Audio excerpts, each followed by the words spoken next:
pour atteindre l'âme elle-même. Avec la lumière vacillante du brasero pour me guider, je sors le plateau et les bols qui l'accompagnent, un pour la macération et un pour le repos. Par-dessus le bruit de l'eau qui bout, j'entends un craquement dans la pièce voisine. Je me fige, apeurée par une ombre longue et noire contre le mur, et la colère de mon père qui l'accompagne.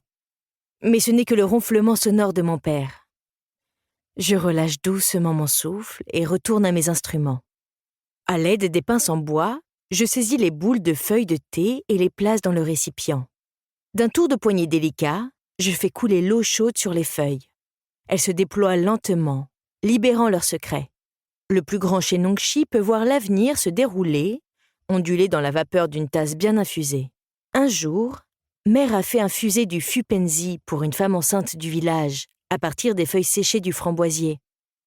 La vapeur brûlante et bleue est montée dans l'air du matin, prenant la forme de 4 aiguilles brillantes. Elle a conclu, sans se tromper, que l'enfant serait mort-né. J'entends sa voix quand les feuilles se dilatent dans l'eau. Elle nous racontait que le brouillard du soir suit le bout des ailes blanches de la gardienne montagne, la déesse qui se transforme en oiseau au crépuscule. C'est la dame du Sud qui a laissé tomber une feuille de son bec dans la tasse du premier empereur et fait don aux humains du plaisir du thé. Quand j'étais petite, Chou et moi suivions nos parents dans les jardins et les vergers, paniers à la hanche. Et j'ai souvent cru sentir le frôlement de ses pointes d'ailes contre ma peau. Parfois, nous nous arrêtions pour écouter la déesse nous guider vers l'emplacement d'un nid où gazouillaient des oisillons, ou nous avertir des pluies abondantes qui risquaient de faire pourrir les racines si nous ne retournions pas consciencieusement la terre. Je verse le liquide doré du bol de trempage dans celui du repos. Mère ne nous a jamais permis d'oublier les vieilles, très vieilles méthodes, celles d'avant les clans conquis, d'avant la montée et la chute des empires. Elle les répétait dans la préparation de chaque tasse de thé, rituel exécuté avec révérence. Elle répétait la litanie des composants de son thé connus par cœur, l'origine de l'eau, l'arôme du bois qui alimentait le feu, le récipient dans lequel l'eau était chauffée, jusqu'aux feuilles cueillies par ses doigts, infusées dans une tasse façonnée par ses mains et qui avait cuit dans son propre four. Elle versait le liquide contenu dans ses 2 paumes réunies, offert comme une bénédiction. « Me voici, buvez et portez-vous bien. » Je me penche en avant et respire le doux arôme des pommes. J'entends le bourdonnement somnolent des abeilles dans les fleurs sauvages. Un sentiment de confort m'enveloppe et me réchauffe. Mes paupières commencent à s'affaisser, mais l'instant se dissipe lorsque quelque chose traverse brièvement mon champ de vision. Mon corps entier se hérisse, aux aguets. Un battement d'ailes noires à ma droite. Un corbeau, glissant dans l'obscurité enfumée avant de disparaître. Il faut toute une vie d'entraînement pour apprendre à lire le thé comme un maître, et je m'étais déjà résignée à devenir apprenti médecin, il y a 1 an. Car ma sœur ne supportait pas la vue du sang et mon père avait besoin d'une autre paire de mains assurée. Le doute s'insinue en moi, tandis que mes doigts retournent au parchemin.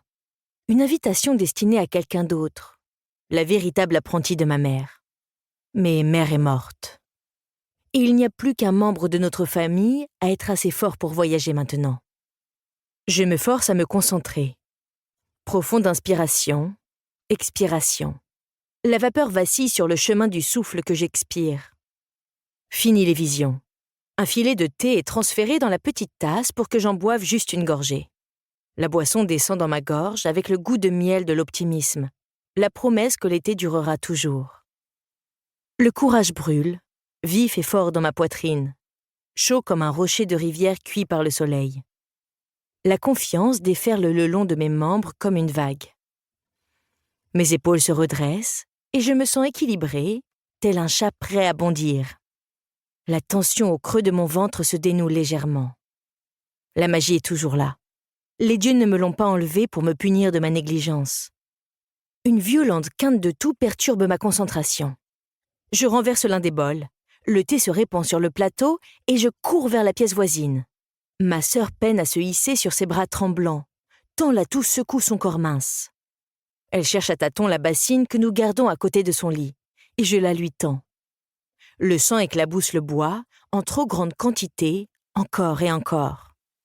Au bout d'une éternité, la quinte se calme enfin, et elle frissonne. Pour continuer à écouter ce livre audio gratuitement, cliquez sur le lien dans la description et vous pourrez l'écouter en entier sans frais grâce à l'essai de 30 jours d'Audible.